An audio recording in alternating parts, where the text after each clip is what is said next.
On découvre ici les lettres de la 2e semaine. On se souvient du tracé de la lettre Ta qui utilise en position initiale et médiane ce qu'on appelle le siège avec 2 points au-dessus. Et en position terminale, encore une fois le siège, avec une remontée à la fin pour dire que le mot est terminé. Si on enlève les points et on met un point en dessous, avec le même tracé, on obtient la lettre Ba. C'est l'équivalent du B. Donc, pour écrire, par exemple, Baba, on obtient cette forme. Ba. Et si on doit écrire une porte, Bab, le deuxième Ba, c'est en position isolée, parce que le elif ne s'accroche pas à la lettre suivante, et il n'y a plus rien après, donc c'est une forme isolée. Bab. On reprend chacun de ces 2 mots avec l'article défini. On obtient El Baba, qui veut dire le papa ou le pape, El Baba, et El Bab, qui veut dire la porte. El Bab. Une deuxième lettre.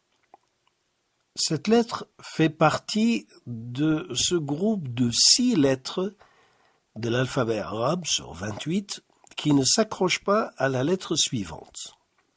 C'est la lettre Dal, c'est l'équivalent de D. Dal. Alors, par exemple, pour écrire un club, Nadi, le tracé est ce qu'on voit à l'écran, Nadi. Encore une lettre de ce groupe qui ne s'accroche pas à la lettre suivante, c'est la lettre Ra. Le Ra, c'est une lettre qui démarre de la ligne de base et il descend sous forme d'un quart de rond. Donc, pour écrire, par exemple, un bar, c'est bar. On voit bien, encore une fois, que le elif laisse un espace après. Pour dire mon bar, Bari, et Bari, ça peut être le nom de la ville italienne. Alors, pour écrire le club de Bari, c'est Nadi Bari. Nadi Bari. Le mot dar signifie une maison. Dari, ma maison. Une porte, c'est Bab. Et pour dire la maison, c'est El Dar. Si je mets les 2 mots à la suite, j'obtiens Bab El Dar. J'ai un nom et son complément. En français, cela correspond à 5 mots. La porte de la maison. En arabe, c'est Bab El Dar. Babi, c'est ma porte. Dari, ma maison.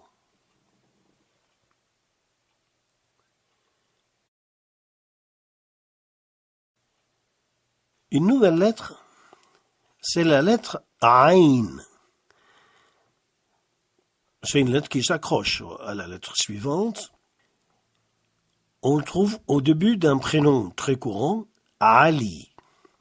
Ali. Et pour écrire Ali Baba, c'est Ali Baba. Ali Baba. Au milieu d'un mot, la lettre change de forme. C'est une boucle qui est pointue côté gauche, grosso modo. Et à la fin, elle se termine avec une grande boucle, comme on le voit à l'écran, et la forme isolée, c'est la synthèse entre la forme initiale et la forme finale. Alors, pour écrire le mot arabe dans le sens de la langue arabe, on dit al-arabiyya, al-arabiyya. Et on l'écrit donc avec un ayn en position médiane. Al-arabiyya. Pour dire arabe comme adjectif masculin, c'est arabi. Arabi. Donc la langue, on la désigne toujours par le féminin en arabe. Toutes les langues du monde. L'arabe, le français, l'espagnol, l'italien, etc. Encore une lettre, c'est la lettre Fa. Fa, l'équivalent du F. On le trouve dans une préposition très courante et importante qui nous permet de situer une chose. C'est la préposition fi. Donc, par exemple, on peut dire Paris fi Faransa. Quelqu'un qui voudrait dire je suis à Paris, il dirait Anna fi Paris, fi Marsilia, fi Lille, fi Lyon, etc.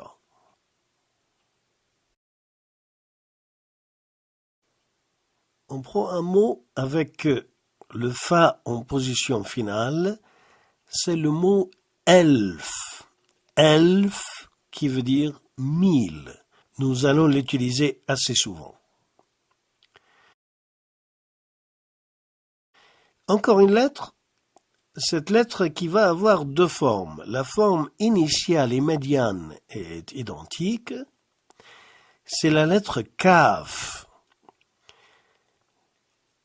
On voit bien comment ça se trace. C'est la hauteur de Elif, de l'âme. Non. Quelqu'un qui aurait besoin de dire « je suis à Cannes » ou à Caen, il écrira « Ana fi Cannes ».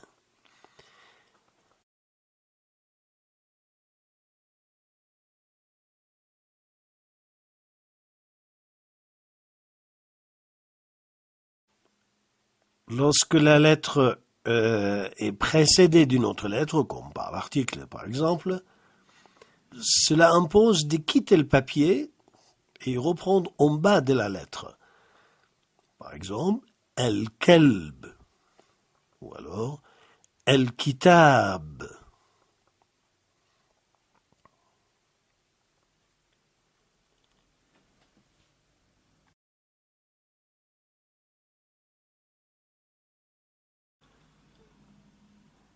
Par contre, la lettre à la fin du mot, et lorsque elle se trouve isolée, elle change de forme. C'est un trait vertical et une terminaison sur la ligne de base avec une sorte d'appendice qui rappelle une hamza, mais ce n'est pas une hamza. C'est uniquement la forme qui ressemble à l'hamza. Alors, pour écrire un roi, ça se prononce Malik. Nous aurons besoin de la forme finale. Malik. Malik, c'est 3 lettres seulement. C'est pas Melik. Ce n'est pas Malik. C'est Malik. Et si on met l'article, on obtient El-Malik, le roi. El-Malik. Pour dire une reine, on va appliquer la règle générale du féminin. On prononce un à la fin, donc on obtient Melike. Melike. Et dans ce cas, le kaf s'écrit avec la forme médiane. Melike.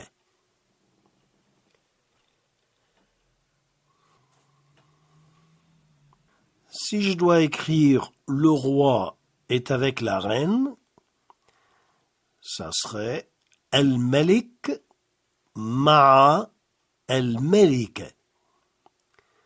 Al-Malik ma'a, pour dire avec, Al-Malik ma'a Al-Malika.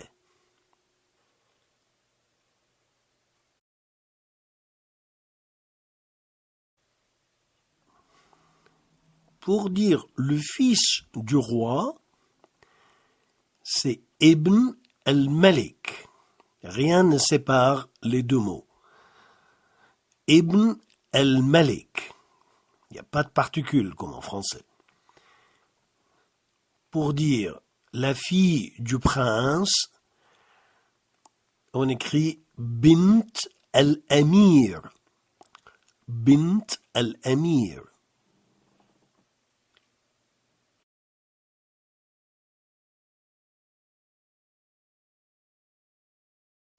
Kelbi, c'est mon chien. Kelbi.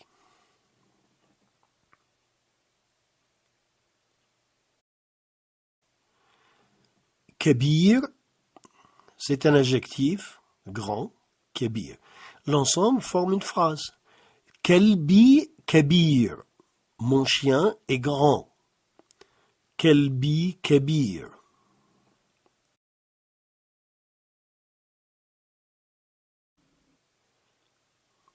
Avec la lettre Kaf, on peut écrire « Il était une fois ». Kan yama kan. Kan yama kan.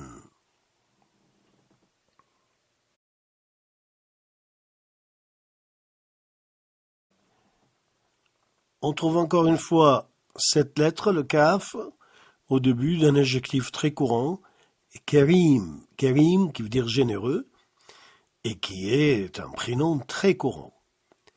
Karim au masculin et Karima au féminin. Karim, Karima. On prend un autre adjectif qui commence par la lettre Kaf, Kabir. Kabir, grand. Alors attention à comment on écrit grande. Kabira. Le ra ne s'attache pas à la lettre suivante, donc la marque de féminin, le ta marbuta, s'écrit comme un rond, pratiquement, avec les deux points. Kabira.